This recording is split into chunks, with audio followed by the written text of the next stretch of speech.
What's up, guys? Sup? What's up? I'm going to just jump into it. I'm going to read a verse that used to terrify me to my core. Matthew 7:22-23. Many will say to me on that day, Lord, Lord, did we not prophesy in your name, and in your name drive out demons, and in your name perform many miracles? Then I will say to them plainly, I never knew you. Away from me, you evildoers. That used to terrify me, seriously. But it doesn't anymore, and I'm going to tell you why. Amen. So I grew up in a Christian home, which is a huge privilege. And if you grew up in a Christian home as well, I would thank God for that. I had a foundation of faith laid before me by my parents. And that is a gift that God is, I'm so thankful for. And when I left home to go to college, I left the shelter of my parents. And I experienced what I thought was freedom at college. That freedom led to what Romans 6:16 calls slavery to sin. I was addicted to a lot of things, and that addiction led to shame, and that shame had me hide myself from God, like Adam and Eve did. The devil will use conviction and turn it into condemnation. And that is what happened for me.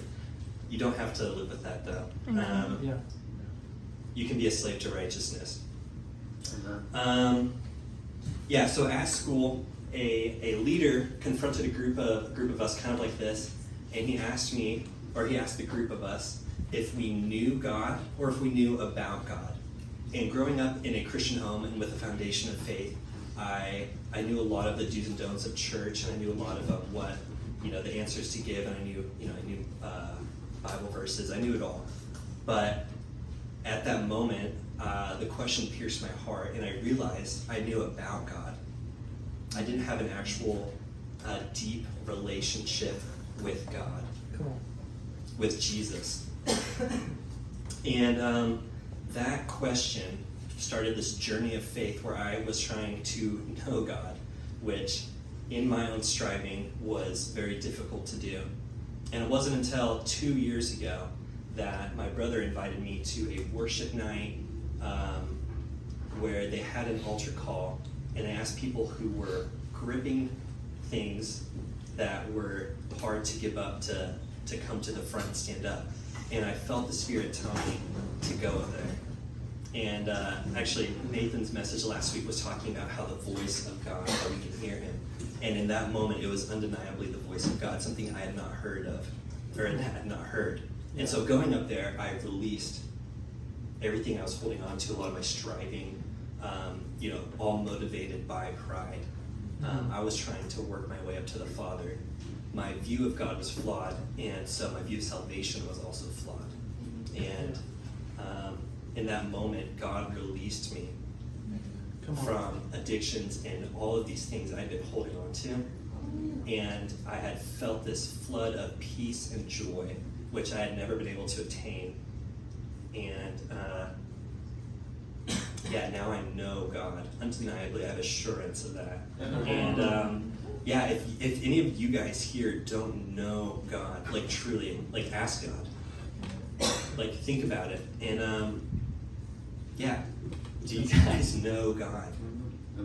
That verse, y'all read it again. Then I will tell them plainly, I never knew you. Away from me, you evildoers. And these are after the people say, God, look at everything we did for you. Look at all the stuff we did in your name. But he's saying, you didn't do it with me. God's not looking for employees, guys. He's looking for friends. And I'm telling you, you can be his friend. If you have any more questions about that, you can talk to me, or, honestly, any of the guys up here, Steve, Nathan's, a lot of these guys know Jesus, and it's so evident.